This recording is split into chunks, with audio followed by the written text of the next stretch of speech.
ശബരിമല സ്വർണ്ണപ്പാളിയുടെ വിഷയം ഇന്നലത്തെ ഹൈക്കോടതി വിധിയോടുകൂടി ഏറ്റവും ഗൗരവതരമായി മാറിയിരിക്കുകയാണ്. ഫോറൻസിക് പരിശോധനയിലടക്കം ഇത് യഥാർത്ഥത്തിൽ സ്വർണം ചെമ്പാക്കിയതാണെന്നും സ്വർണ്ണപ്പാളി തന്നെയാണ്, ശബരിമല സ്വർണ്ണപ്പാളി തന്നെയാണ് എടുത്തുകൊണ്ട് പോയിരിക്കുന്നതെന്നും വ്യക്തമായിരിക്കുന്ന സാഹചര്യത്തിൽ ഇതിൻ്റെ ഗൗരവാവസ്ഥ ഏറ്റവും കൂടുതൽ ഗുരുതരമായിരിക്കുകയാണ്. ഇതിലെ യഥാർത്ഥ പ്രതികൾ ഇപ്പോഴും ഒളിവിൽ കഴിഞ്ഞുകൊണ്ടിരിക്കുകയാണ്. ബാക്കിയുള്ള പ്രതികൾ ഇന്നിപ്പം ഉണ്ണികൃഷ്ണൻ പോറ്റിയുടെ കസ്റ്റഡി എടുത്ത് 90 ദിവസം കഴിയാൻ പോവാണ്. സ്വാഭാവിക ജാമ്യം അദ്ദേഹത്തിന് കിട്ടത്തക്കവണ്ണം ചാർജ് ഷീറ്റ് പോലും കൊടുക്കാതെ അന്വേഷണത്തെ മന്ദഗതിയിലാക്കുക എന്നുള്ളതാണ് SIT നടത്തിക്കൊണ്ടിരിക്കുന്നത്. സർക്കാരിൻ്റെ കൃത്യമായ സമ്മർദ്ദത്തിൻ്റെ പുറത്താണ് SIT പ്രവർത്തിക്കുന്നത് എന്നുള്ളത് ഇതിനപ്പുറം തെളിവെന്താണ് വേണ്ടത്? ഇത്രയും ഗുരുതരമായിട്ടുള്ള കാര്യമുണ്ട്. സർക്കാരിൻ്റെ സത്യത്തിൽ അധികാരത്തിൽ തുടരാൻ യാതൊരു അവകാശവും ഇല്ല എന്നാണ് എനിക്ക് മനസ്സിലാക്കാൻ സാധിക്കും. ഇന്നലത്തെ ഹൈക്കോടതിയുടെ ഏറ്റവും ഒടുവിലെ വിധി കൂടി വന്ന സാഹചര്യത്തിൽ, നിരീക്ഷണം കൂടി വന്ന സാഹചര്യത്തിൽ ഈ സർക്കാർ ശബരിമലയിലെ സ്വർണ്ണക്കൊള്ളക്ക് മുഴുവൻ ഒത്താശയും കൊടുത്ത സർക്കാരിന് ധാർമ്മികമായി തുടരാൻ യാതൊരു അവകാശവുമില്ല. വിശ്വാസികളെ അവരുടെ ഏറ്റവും വേദനിപ്പിച്ച സർക്കാരായിട്ട് സർക്കാർ മാറിയിരിക്കുകയാണ്. SITന്റെ അന്വേഷണം കാര്യക്ഷമമാണ് ഇന്നലെ കോടതി പറഞ്ഞിട്ടുണ്ടായിരുന്നു. അതിനിടയിൽ ഈ ED കൂടി വരുമ്പോൾ ഈ കേസിന്റെ ഗതിയെ തന്നെ അതൊരു ഞങ്ങൾ ആദ്യം മുതലേ പറയുന്നുണ്ട്, ഈ കേന്ദ്ര അന്വേഷണ ഏജൻസി അന്വേഷിക്കുമ്പോൾ അത് കോടതിയുടെ നിരീക്ഷണത്തിന് കീഴിലായിരിക്കണം. കോടതി നിരീക്ഷണത്തിലുള്ളൊരു കേന്ദ്ര ഏജൻസി അന്വേഷണമാണ് നമുക്ക് വേണ്ടത് എന്നാണ് ഞാൻ ആവശ്യപ്പെടുന്നത്. അത് അത്തരം കാര്യത്തിൽ ഇപ്പം ED വന്നിട്ടുണ്ട്, പരിശോധന നടക്കുന്നുണ്ട്. ഒരു പരിശോധനയെയും ഒരു അന്വേഷണത്തെയും ഞങ്ങളാരും എതിരെ പറയുന്നതല്ല. പക്ഷേ യഥാർത്ഥ കുറ്റവാളികളെ എല്ലാം നിയമത്തിൻ്റെ മുന്നിൽ കൊണ്ടുവരാൻ വേണ്ടിയിട്ടാണ് എങ്കിൽ അതിന് ഹൈക്കോടതിയിലൂടെയും അല്ലെങ്കിൽ കോടതിയിലൂടെയും നിരീക്ഷണം ഉണ്ടാവണം തന്നെയാണ് ഞങ്ങളുടെ അഭിപ്രായം. പരിശോധിക്കണം, തീർച്ചയായിട്ടും. അല്ല, അത് കോടതി പറയുന്ന അനുസരിച്ച് പരിശോധിക്കപ്പെട്ടേ, അതിനെന്താ സംശയം? കോടതി പറയുന്ന അനുസരിച്ച് എന്തൊക്കെ പരിശോധിക്കണോ, അയ്യപ്പൻ്റെ സ്വത്തുമായി ബന്ധപ്പെട്ട കാര്യങ്ങൾ എന്തെല്ലാം പരിശോധന വേണമോ അതെല്ലാം പരിശോധിക്കപ്പെടണം. ഈ നയപ്രഖ്യാപന പ്രസംഗത്തിലെ ഗവർണർ പലതും പറഞ്ഞില്ല എന്ന് പറഞ്ഞ് മുഖ്യമന്ത്രി പറയുന്നു, ഒരു വിമർശനം ഉന്നയിക്കുന്നു കേന്ദ്രത്തിനെതിരെ. പ്രഖ്യാപനം അല്ല, ഞാനത് കണ്ടു. സാധാരണഗതിയിൽ ഈ ഗവർണർ ഇതിനേക്കാൾ കൂടുതൽ ആരിഫ് മുഹമ്മദ് ഖാൻ വെട്ടിയിരുന്നു. ആരിഫ് മുഹമ്മദ് ഖാൻ്റെ കാലത്താണ് ഏറ്റവും വലിയ വെട്ട് നടന്നത്. ആ വെട്ടിന് 2 കെട്ടും കൈയും കെട്ടി സ്വീകരിച്ച മുഖ്യമന്ത്രി ഇന്നിപ്പോൾ ഒരു അഡീഷണൽ വായിക്കുകയാണ്. ഇതൊക്കെ ഇലക്ഷൻ സ്പോൺസേഡ് ഡ്രാമ രണ്ടുപേരും കൂടെ ഒന്നിച്ച് നടത്തുന്നതാണ്, മനസ്സിലാക്കിയത്. അല്ല, ഗവർണർ വായിക്കുന്നത് വെട്ടുന്ന ശീലം ഉണ്ടായിരുന്നെങ്കിൽ ഇതെന്താ മുമ്പേ ചെയ്യാതിരുന്നത് പിണറായി സർക്കാർ? മുമ്പും വെട്ടിയിരുന്നല്ലോ, മുമ്പ് ഉൾപ്പെടുത്തിയിരുന്നല്ലോ. അന്ന് അതേപടി വിഴുങ്ങിയവർ, അതിനെയൊക്കെ അതേപടി വിഴുങ്ങിയവർ ഇന്നിപ്പോൾ പുതിയ ആഖ്യാനവുമായി വന്നിരിക്കുന്നത് അടുത്ത മാസം ഇലക്ഷൻ നടക്കുന്നുള്ളതുകൊണ്ടാണ്. ഗവർണർ വെട്ടാൻ സൗകര്യം ചെയ്തു കൊടുത്തു, അത് തിരുത്താൻ പിണറായിക്ക് അവസരമുണ്ടാക്കി കൊടുത്തു. അപ്പോൾ രണ്ടുപേരും തമ്മിലുള്ളൊരു അന്തർധാര തന്നെയാണ് ഇതും എന്നുള്ള കാര്യത്തിൽ സംശയമില്ല.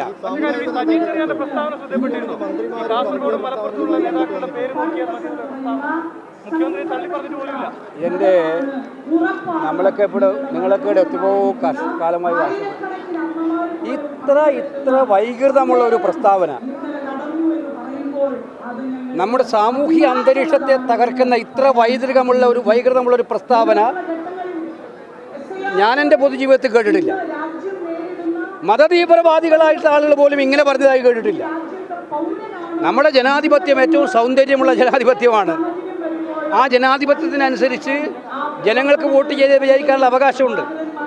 അത് എല്ലായിടത്തും ജനങ്ങൾ ഉപയോഗിക്കേണ്ട. ആരൊക്കെയാണോ കഴിവുള്ള ജനപ്രതിനിധികൾ എന്ന് അവർക്ക് തോന്നുന്നുവോ അവരെ വോട്ട് ചെയ്യുന്നത് ജനങ്ങളാണ്. അവിടെ ജാതി തിരിച്ച് ഹിന്ദുവിന് ഹിന്ദു സ്ഥാനാർത്ഥി, ഹിന്ദു പഞ്ചായത്ത് മെമ്പർ, മുസ്ലിമിന് മുസ്ലിം പഞ്ചായത്ത് മെമ്പർ, അങ്ങനെ ഒരു ജാതി തിരിച്ചുള്ളതല്ല കേരളം കണ്ടിട്ടുള്ളത്. എനിക്കറിയാലോ, കോഴിക്കോട് തന്നെ നിങ്ങൾക്ക് അനുഭവങ്ങൾ എടുത്ത് മുസ്ലിം ഭൂരിപക്ഷം മാത്രമുള്ള പ്രദേശത്ത് എത്ര ഹിന്ദു സഹോദരിമാർ വിജയിച്ചിട്ടുണ്ട്. എൻ്റെ ഈ ലിസ്റ്റുണ്ട്, എത്ര ഹിന്ദു സഹോദരന്മാർ ജയിച്ചിട്ടുണ്ട്. അതുപോലെ ഹിന്ദു ഭൂരിപക്ഷം മാത്രമുള്ളിടത്ത് മുസ്ലിം സഹോദരന്മാർ ജയിച്ചിട്ടുണ്ടല്ലോ. ഇത് കേരളത്തിൻ്റെ ഒരു ഫാബ്രിക് അല്ലേ? ഞങ്ങളൊക്കെ പാർലമെൻറ്റിൽ ജയിക്കുന്നത് ഏതെങ്കിലും ഒരു സമുദായത്തിൻ്റെ മാത്രം വോട്ട് കിട്ടിയിട്ടാണോ? എല്ലാവരും വോട്ട് ചെയ്തു. സമുദായം നോക്കിയാണോ കേരളത്തിൽ ജനങ്ങൾ വോട്ട് ചെയ്യാറുള്ളത്? ഇത് ഒരു മന്ത്രി പറയാണ്, മോന്തായം പണഞ്ഞാൽ 64 വളയെന്ന് നമ്മൾ ആൾക്കാർ പറയാറുണ്ട്. ഇത് മുഖ്യമന്ത്രിയുടെ പ്രസ്താവന ഇങ്ങനെ വർഗീയ വിഷമൊഴിക്കുന്ന പ്രസ്താവനകൾ ഇങ്ങനെ ഓരോന്നോരോ എന്ത് വില കൊടുത്തും 10 വോട്ട് കിട്ടണം, അതിന് മതങ്ങളെ തമ്മിലിടിപ്പിച്ചാലും ജാതികളെ തമ്മിലിടിപ്പിച്ചാലും ഏറ്റവും വിഷം വമിപ്പിക്കുന്ന പ്രസ്താവനകൾ നടത്തിയാലും പറ്റുമെന്ന് തോന്നിയാൽ അത് പറ്റുമെന്നുള്ള രീതിയിലാണ് മുഖ്യമന്ത്രിയുടെ പ്രതികരണം. അതിന് ചൂട്ടുപിടിക്കുന്നതാണ് ഈ മന്ത്രിയുടെയും പ്രതികരണം. ഭരണഘടനാ സ്ഥാനത്ത് സത്യപ്രതിജ്ഞ ചെയ്ത് അധികാരമെടുത്ത മന്ത്രിക്ക് ഒരു നിമിഷം പോലും തുടരാൻ അധികാരമില്ല. മുഖ്യമന്ത്രിക്ക് ആർജവമുണ്ടെങ്കിൽ ആ മന്ത്രിയെ ക്യാബിനറ്റിന് പുറത്താക്കണം. ഇതല്ല കേരളത്തിൻ്റെ പാരമ്പര്യം, ഇതല്ല കേരളത്തിൻ്റെ ശൈലി.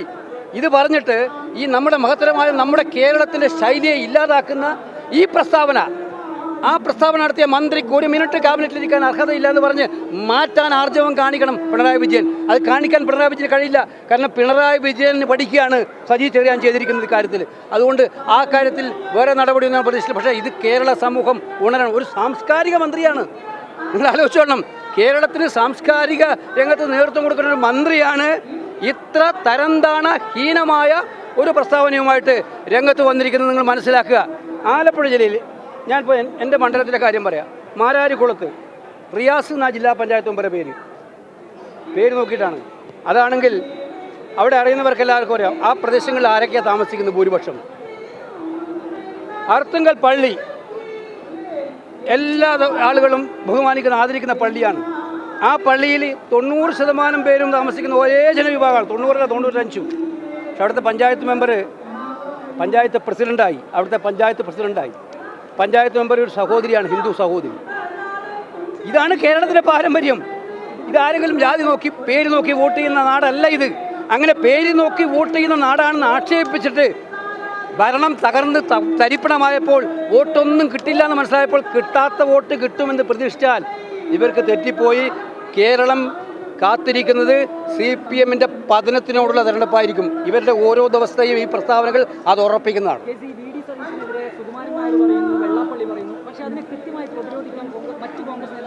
ഇതിനകത്തൊക്കെ കൃത്യമായിട്ട് കോൺഗ്രസിൻ്റെ അഭിപ്രായം ഇവിടെ വന്നിട്ടുണ്ട്. ഞങ്ങൾക്ക് ഞങ്ങളുടേതായ രാഷ്ട്രീയത്തോടെ ഞങ്ങൾ പറഞ്ഞു, ഒരു വർഗീയ സംഘടനയുമായും കൂട്ടുചേർന്ന് പോകുന്ന സ്വഭാവം ഇന്ത്യൻ നാഷണൽ കോൺഗ്രസിനില്ല. ഞങ്ങളുടെ സിരകളിലുള്ളത് മതേതരത്വത്തിൻ്റെ സിരകളാണ്. എല്ലാവരെയും ഒന്നിപ്പിച്ചു കൊണ്ടു നടക്കുന്ന, ഹിന്ദുവും മുസൽമാനും ക്രിസ്ത്യാനിയും എല്ലാ സമൂഹത്തെയും ഒന്നിച്ചു നടക്കുന്ന രീതിയാണ്. അതുകൊണ്ട് തന്നെ ഞങ്ങൾ എല്ലാ സമുദായങ്ങളോടും ഞങ്ങൾ അടുപ്പം കാണിക്കുന്ന പാർട്ടിയാണ്. എല്ലാവരെയും ക്യാരി ചെയ്യാൻ ശ്രമിക്കുന്ന പാർട്ടിയാണ്. അവരുടെ പ്രയാസങ്ങൾ ഞങ്ങളുടെ പാർട്ടിക്ക് നിലപാടുണ്ട്. അത് ഞാൻ നേരത്തെ പറഞ്ഞു, വർഗീയതയ്ക്കെതിരായിട്ടുള്ള സന്ധിയില്ലാത്ത നിലപാടാണ്.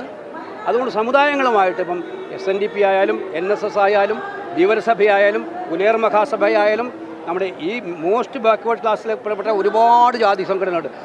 എല്ലാവരോടും ഞങ്ങൾ ആശയവിനിമയം നടത്താറുണ്ട്. അവരുടെ പ്രയാസങ്ങൾ മനസ്സിലാക്കാറുണ്ട്. അവരുടെ ബുദ്ധിമുട്ടുകൾ നോക്കാറുണ്ട്.